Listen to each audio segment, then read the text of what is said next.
The One Spirit, One Vision campaign is Texas A&M's most ambitious fundraising effort ever.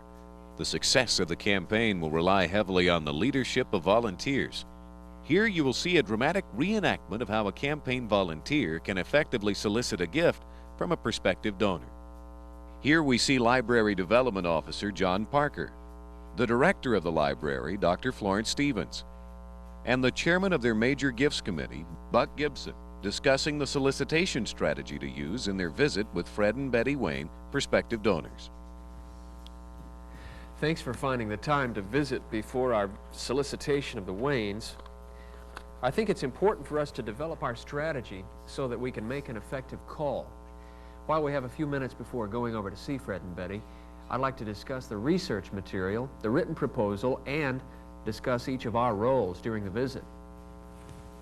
John, I think this is a good idea that we meet and make sure that we're all in agreement on how this should proceed. I have copies of the research summaries with me. I've shared these with you before, but let's take a moment to highlight some of the important facts in the summary. You know, Fred and Betty have been loyal supporters of the library for many years.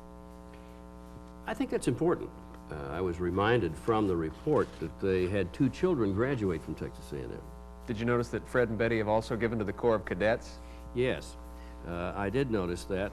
Their primary interest is in the library. I know that they made a major contribution to the capital fund drive for the Houston Library. Well, since its inception, Fred has been on our development council, and he said to me more than once that he intends to do something significant for us sometime in the future. I think this is a good time to go and ask. I do too. I had no problem in getting the appointment with Fred and Betty. Of course, I've known them so long, I didn't expect a problem. Well, that's good. Betty's going to join us then. Excellent. Our information tells us she's critical to this situation. Well, before we get to the proposal, is there any other important background information we need to discuss? Fine, then let's move on to the proposal. If you remember, our plan calls for the delivery of a written proposal to all of our prospects. Yes. You know, I'm really glad that we're giving everyone a written proposal. Something that's obvious from the solicitations we've made already is that these proposals are reviewed. They're vital to the decision-making process. John, show Buck the final version of the proposal. You'll see that we've incorporated your comments, and I think it really strengthened the proposal. I really feel good about asking them for $1 million, because not only is that within their capability based on our research and ratings by other people who know them, but there's a demonstrated need for this gift at A&M. And I like the idea of asking them to endow the special collections area of the library. Yes, and that will give us an opportunity to recognize their gift by naming the special collections area the Fred and Betty Wayne Special Collection. And perhaps we can display their portraits in a nice plaque at the entrance. I think they'll like that.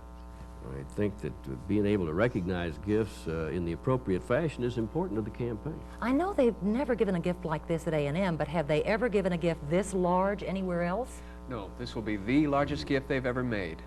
But that's exactly what this campaign is all about.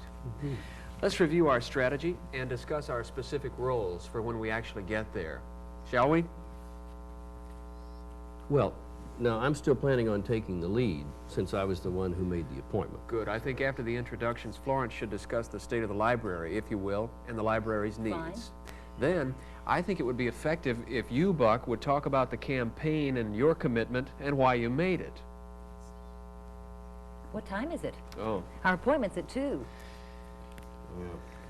We need to get going, because we don't want to be late. It's a good idea. All right? Some points to remember when planning the solicitation are: know all you can about your prospective donor. Consult your development officer. Determine your strategy. Study the campaign proposal. Anticipate questions. And arrange a personal appointment.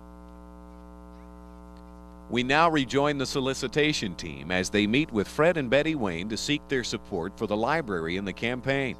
After several minutes of general conversation, the volunteer shifts the conversation to the actual solicitation. We're here today to visit with you about the library and the Texas A&M University campaign. Its primary focus will be to strengthen Texas A&M's endowment. Now, these endowments will help ensure quality programs will exist at A&M when that grandbaby you just had becomes an Aggie. Well, Buck, I hadn't thought about it like that. You better believe I want my grandbaby to wear an Maggie ring someday. Well, Dr. Stevens, how are things on campus and in your neck of the woods, the library? Well, Fred, as you well know from being on the Development Council, the library is the heart of the university, now even more than ever before. Because A&M is ranked in the top 10 nationally in research, the library's resources must be maintained and expanded. With the staggering amount of additional knowledge and information that's created every day, our challenge is to increase our collections to make this knowledge available to our faculty and students. Fred and Betty, this is a good example of how we're trying to strengthen the university through the Texas A&M University campaign.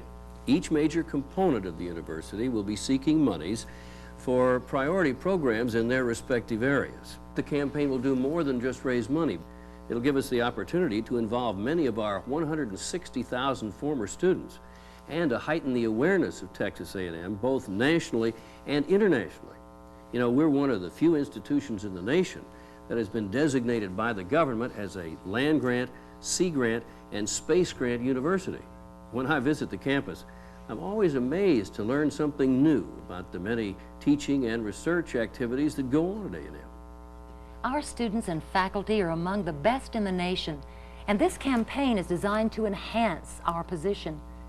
We believe that A&M's success in this effort and subsequent campaigns really hinges and rides on individuals responding in this campaign as never before. This is an ambitious effort, but A&M is an ambitious university. What we're trying to do in this campaign is to double the existing level of private support to Texas A&M. You know, we've supported A&M for many years, but I've often wondered why A&M as a public university so actively seeks additional private support. Why can't the state fund more of these programs? Well, Betty, that's a very good question. It is clear that pressures on existing and future state budgets are not going to allow us to depend on increased support from the state. We'll be doing well just to keep what we have. Currently, less than half our funding is provided by the general revenues of the state, which most people are surprised to learn.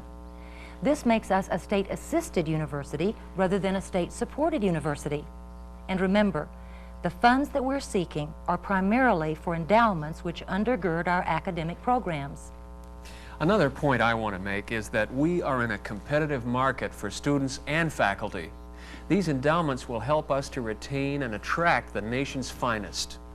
For A&M to maintain its excellence, there's just absolutely no question in my mind that the state cannot do it by itself. A&M has got to have private support.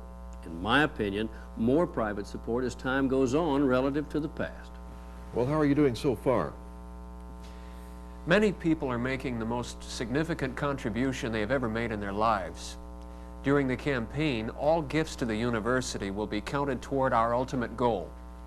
We're seeking 5-year pledge commitments, but gifts of real property and deferred gifts also count. We're now in the process of talking with former students and friends seeking leadership gifts to the campaign.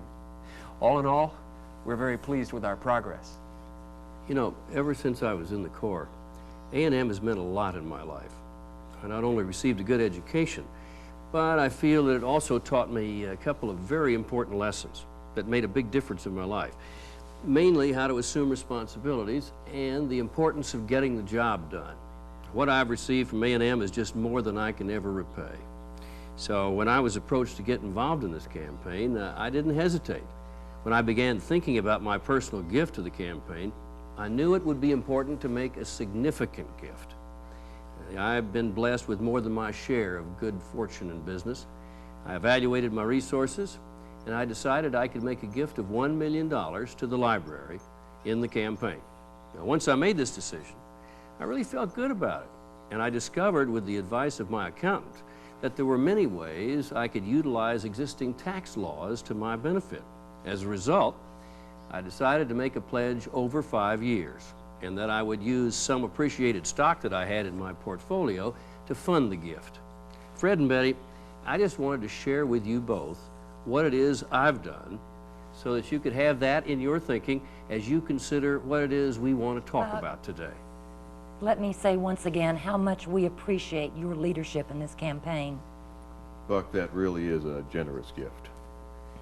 Well, Fred, as a member of the library's Development Council, I know that you're aware of the library's needs. I also know that you and Betty have a deep sense of loyalty to A&M. What we would like you to consider is a leadership gift to the library. The proposal that we have specially prepared for you asks for $1 million to endow the special collections area of the library. In honor of your gift, we would ask the Board of Regents to name the special collections area the Fred and Betty Wayne Special Collections. We would also have an appropriate recognition event associated with your commitment. Wow, we've never made a gift that large. It is substantial, but I hope you'll both consider it. We would be honored at A&M to have your family name associated with such a distinguished area of our library. We hope you'll give this serious consideration, and please be assured that we're available to discuss with you the many gift options that exist. Well, you've given us a lot to think about. I don't know whether or not we can give the amount that you asked, though. Well, we understand that. You'll have to review the proposal. It's the kind of investment that does take careful consideration and thought on your part. All we ask is that you give it careful thought, and I know you will. I'll be in touch in a couple of weeks to see just where you are with your thinking. In the meantime, if there are any questions that you have for any of us, or if there's any expertise at the university we can help you with, please let us know. Well, thank you. I'm pleased to hear that you've got that kind of expertise in-house. Just give Betty and I enough time to talk this over and be in touch with our tax account about the possibility. So a couple of weeks will give us enough time to do that. Buck, let me assure you, though, that Betty and I will make you a gift of some kind. Fred, Betty, thanks so much for meeting with us. Now, if there are any questions, don't hesitate to call any of us. Thank you. It's been a pleasure, as it always is, to see both of you again. I look forward to working with you on this and on other things as well. Some points to remember when making the solicitation are: state A&M's need for private support, mention your own commitment, ask for a specific amount and purpose, propose an outright gift, then offer alternatives if needed, and schedule a follow-up. Hi, Florence. Yes, Fred just called. Good news. He and Betty have decided to give $500,000 now toward the library's campaign. Oh, yes. Isn't that great? Yes, they really did it, and they really gave it some thought. And they've come up with a great gift. I think they're probably going to give $100,000 a year for 5 years. Now, they're also in the process of sitting down with their attorney to do some serious estate planning. And during that process, they'll consider doing the other $500,000 through their estate. Oh, and since their kids also graduated from A&M, they would like any recognition to be made in the family's name. Now, I told them that someone from the university would be in touch with them to work out the details. You'll have John take care of sending them a gift agreement, okay? Well, I look forward to working with you again. We're a good team, don't you think? Okay, Florence. Thank you. Goodbye. Some points to remember when conducting the follow-up are: confirm the commitment in writing, send an acknowledgement letter, and report the results to your development officer. We hope that this reenactment of a gift solicitation has been helpful. Campaign and university staff members are eager to work with volunteers in coordinating productive visits. Together, we can make the One Spirit, One Vision campaign the most successful campaign in the history of Texas A&M.